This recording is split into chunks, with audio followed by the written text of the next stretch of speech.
Thank you, Uncle John. Thank you, Matt.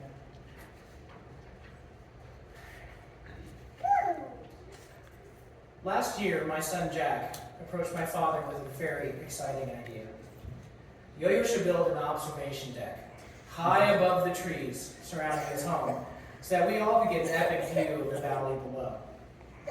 Rather than dismissing him, my father sat down with him, took out a piece of paper, and started to sketch out a plan. He built the tower extending out of the southeast corner of his house, passing through the closet above, and climbing above the ridge line of the roof. Elated, Jack approved the drawing and asked when it would be completed.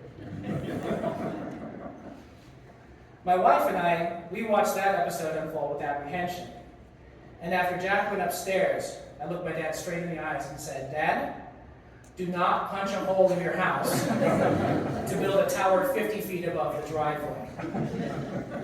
My dad looked back at me and said, "Why not?"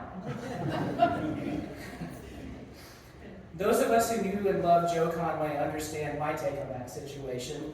To this day, I still suspect that tower was somewhere on his to-do list. The amazing thing about my dad wasn't that he was fully capable of building a 50-foot tall observation deck above his home. It's that he could love someone so much that he'd do it just to bring them joy. Growing up in the Conway household, I can see now that I didn't fully appreciate my father's enormous capacity for creating little moments of joy. Like many boys, I didn't understand how special my dad was.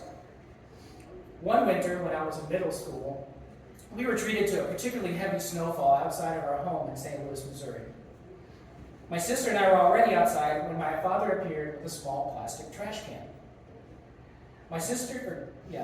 He busied Joni and I with packing snow tightly into the trash can, carefully forming one keystone-shaped brick at a time. My father arranged the bricks into a large circle, and then began stacking the next layer of bricks on top. In a few hours, we built an igloo big enough to hold 3 people. I still remember the 3 of us huddled inside our creation, sweating from the exertion, and marveling at our new home away from home. That igloo, strangely the only one in the neighborhood, remained long after the snow melted, a monument to how my dad could make the extraordinary ordinary. I was similarly desensitized when it came to the little joys my father gave my mother. Theirs wasn't a marriage of grand gestures, but of daily affirmations and affections. When it came to my mom, my dad lived perennially in the moment. Many of you are aware that my mother's birthday and their wedding anniversary both fall on May 28th, which has become one of the most celebrated days in our family. I'm sure my mom didn't understand the significance of October 18th, 2004 then, when my father labored to carry an unexpected present into the room. Opening it, my mother found a jar containing 10,000 pennies, 1 penny for every day of their marriage to that date. On June 22nd, 2018, he gifted her another 5,000 more. For my dad, each of those pennies was more joyful than the last, and rather than grow stale over the years, their marriage grew stronger with each passing day. That attitude sustained him throughout his marriage, even when my mom's health declined.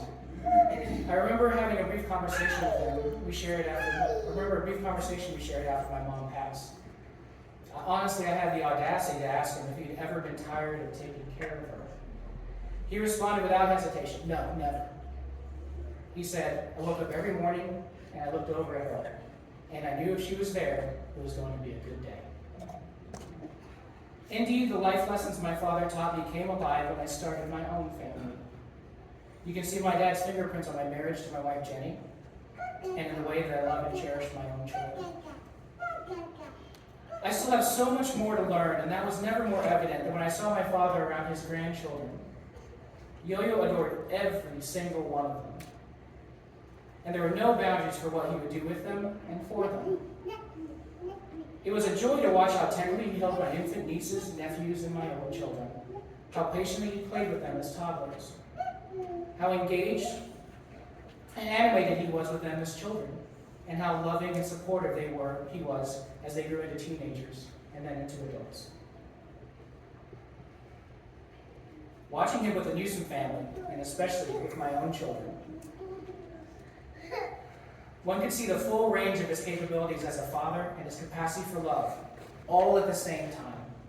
It was truly an awesome spectacle, and of all the joys he's given me, that will be the one I'm going to miss the most.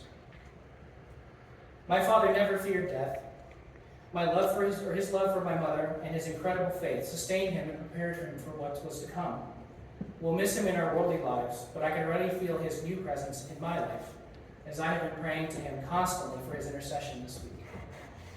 I've prayed to him already more than I've ever prayed to a loved one before. And now, just as he always has, I know my father will continue to be a part of all of our lives.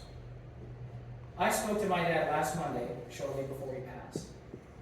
He had just spent several days at our house celebrating the occasion of Kate's first Holy Communion. And God was truly with me on that day, because I usually wait till after I go to work to call my father on the way home. That day it would have been too late. I didn't know it would be the last time I'd speak to him directly, but even if I had, I would have said the exact same thing. I told him I treasured the precious gift of his time and his involvement in our lives. I told him that I appreciated him and all that he had given us. And I told him that we all loved him very much. And then I talked to him again, sir. Thank you, guys.